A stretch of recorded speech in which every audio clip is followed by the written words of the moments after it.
Ms. Mast?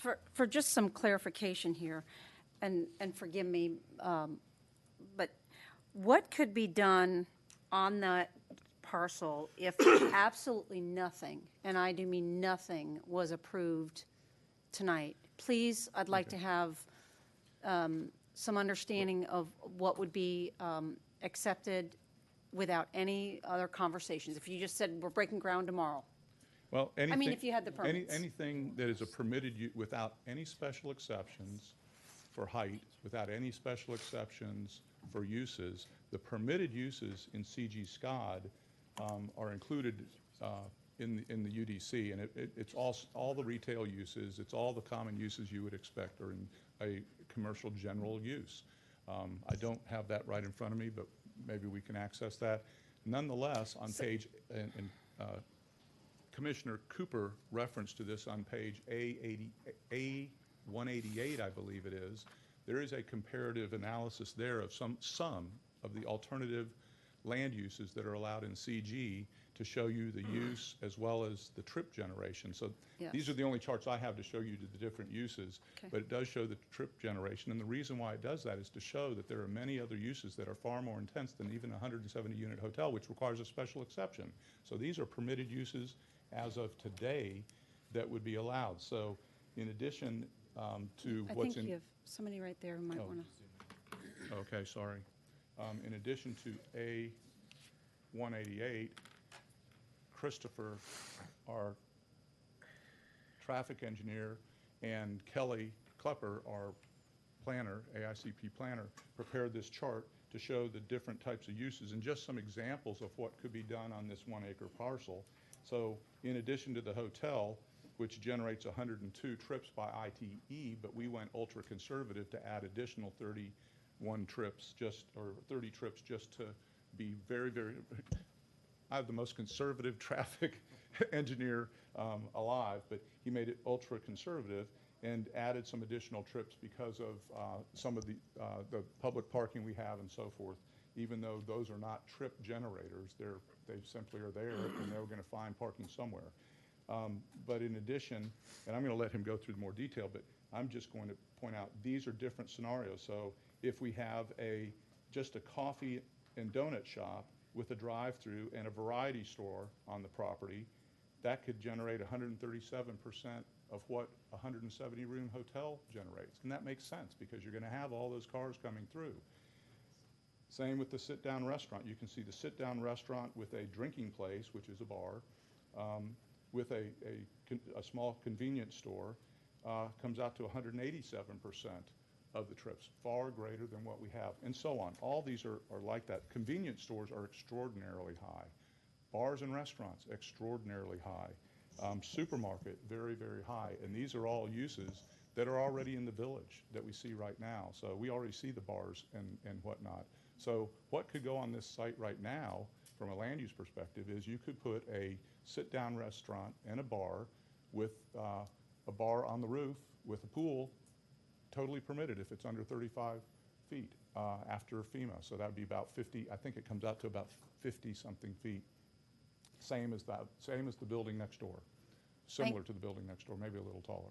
Thank you. Couple more for you. I'm going to switch gears just slightly, and then I'm going to call up staff. Use my own terminology, so if perhaps it doesn't apply, please feel free to correct it. I don't often give a man permission to do that, but it's okay. At least from my life experiences, when I travel to a destination location, into a boutique hotel, I'm going to use the terminology, you might have high-value customers.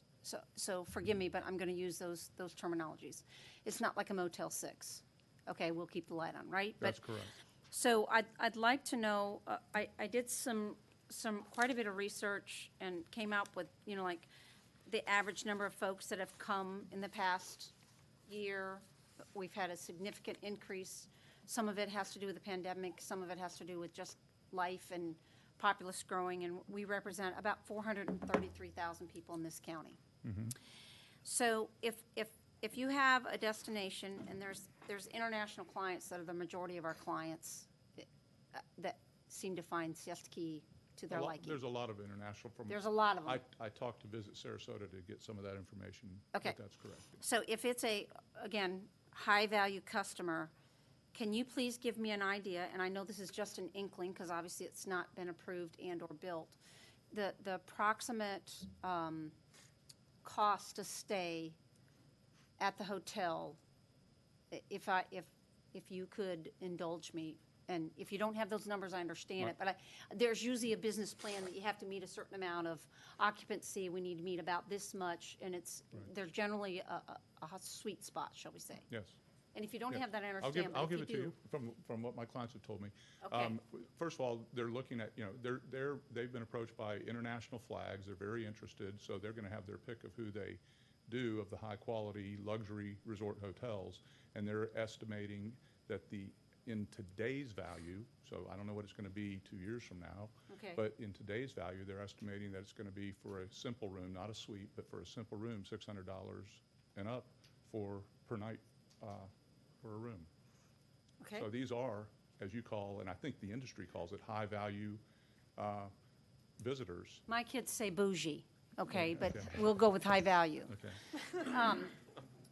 So thank you, that's helpful from the perspective of, and I know that you had said something about a restaurant and a libation station or a rooftop bar.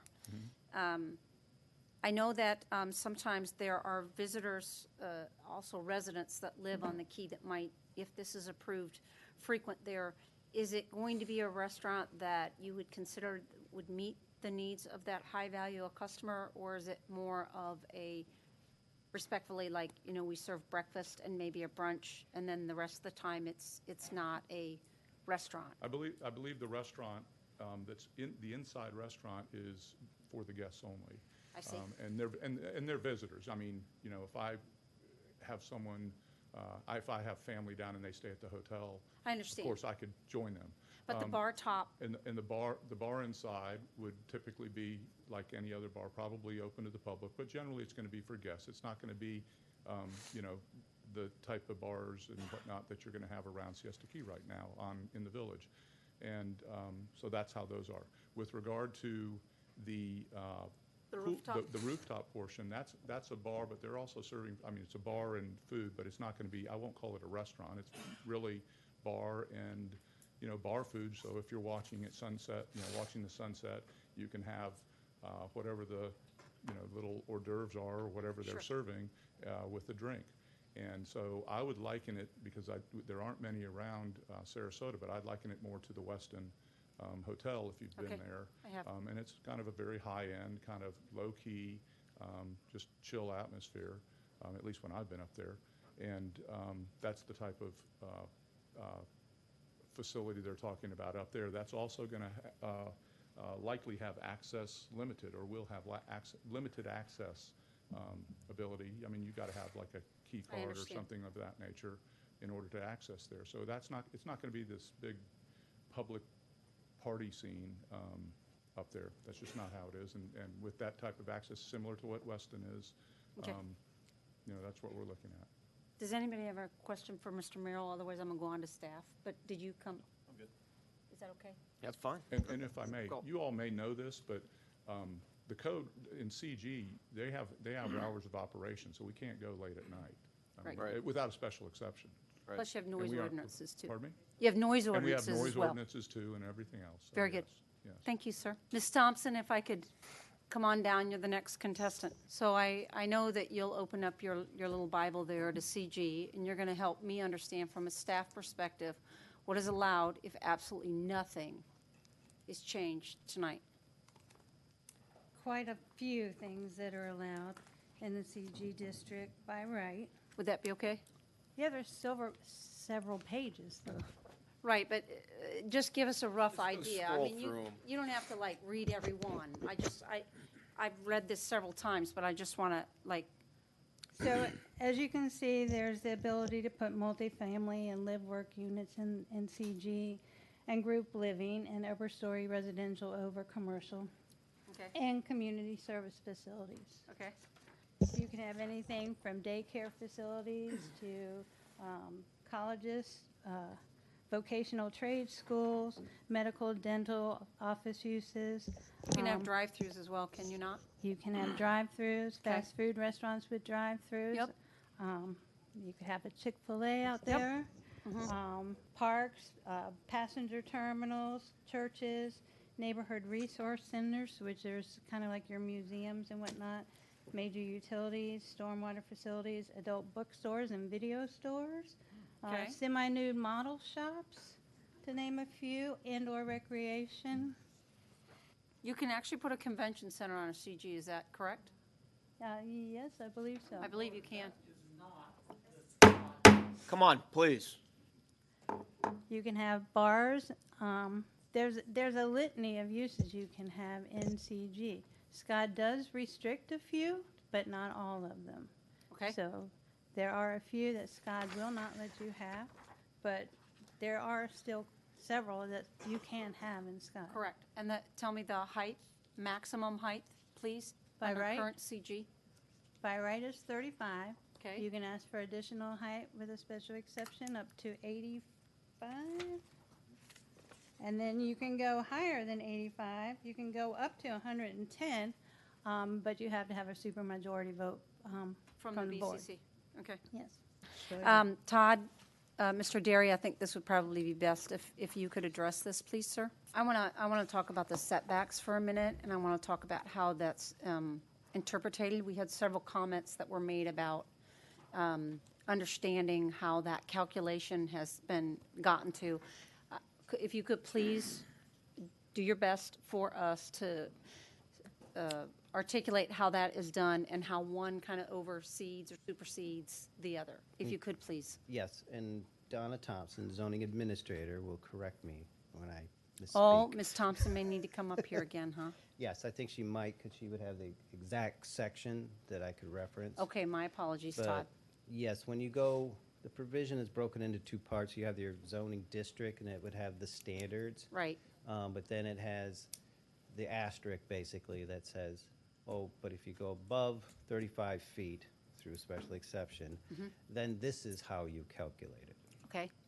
And it does say like that. It's like, this is how you calculate it. So we've reviewed that, and the language that as written in the code, it says this or this. It doesn't say this and this. Okay. Ms. Thompson, I see you shaking your head. Could you put this on the record, please? Just, I want to make sure we get it on the record. That is correct, what Todd has stated. We have these development standards, there we go. So those are the typical development standards for CG SCOD with the setbacks as for street yards and density calculations and that type of thing. And then Mr. Merrill alluded to this also. When you get to the additional height by special exception, it says when you're asking for the special exception, the following restrictions shall be met. It does not say these restrictions in addition to the others. These shall be met. Thank you so much. I appreciate it. And entertain a motion or discussion. Mr. Taylor, I don't mind starting us out. start it out. Start a Thank you. discussion or a motion. So I do feel like there's obviously two separate issues here. Here, there's A and there's B. So I'll give you my feelings on A first. I'll see if anyone else wants to talk about it. We have to have A to get B. Exactly. I don't like A. I don't like this envelope calculation approach where we're taking a space that's 26 units and then going up 6.5 times to 170 units. I was born in Sarasota County. I plan to live here my entire life. I love it here. And I don't think I learned enough about what this could do to the entire county. And I saw some good answers in the staff packet. There's no commercially zoned land on Siesta Key, Siesta Key. So that's not what I'm talking about. I'm talking about the county as a whole. You have Siesta Key, you have the 30 acres of commercially zoned land that this could also impact. So as it relates to A, the UDC amendment, I, as of this moment, am not in favor. Okay, B. thank you. Yep. You want me to go with B too? Let's hear B. I don't believe B, the special exception is consistent with future land use policy 2.9. I know there was dialogue and discussion on both sides, but as I read it and the discussion of intensity, and I know there's legal ways to interpret things and make things seem, but in my non-attorney, I'm a regular citizen. I'm on this board to read, analyze, and try and give that regular citizen opinion, that approach. I don't think that it seems consistent with what we did 2 decades ago, 3 decades ago, 5 years ago, and our planning to get us to this point where we are today. So that is where I stand on B. Thank you.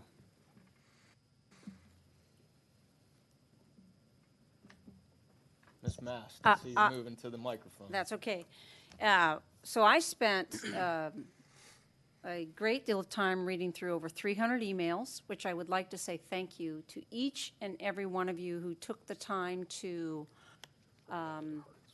articulate extremely well your thoughts, your concerns, a lot of passion.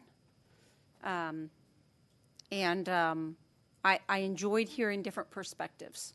I also heard a lot of misinformation as I was reading through them, because I spend a lot of time doing research. So I reached out to the History Center, I reached out to Visit Sarasota, I reached out to the archives at Sarasota County. I did all kinds of research on historical information. And I thought it was very interesting that in 1950 is when Sarasota County Board of County Commissioners put into a special vote by 77% of the voters to protect the public interest of all the beaches on Siesta Key in 1950. That's amazing. I'm thankful that we did that. I'm a huge advocate for making sure that those beaches and the waterways are as pristine as possible. I've lived here since I was a little girl. I've raised a family here. I hope to continue to raise my grandchildren here. But I will tell you right now, what I really thought was interesting was how many of the older parcels were actually hotels that were then either bought out and demolished, and a condo went up, and or they were converted, I'll use that word, or remodeled. So I thought, that's interesting. You know, there's that history that nobody seemed to want to touch on. So I thought, well, I'll take the time to touch on it then. So having lived here since I was a little girl, and Justin, I appreciate your views very much.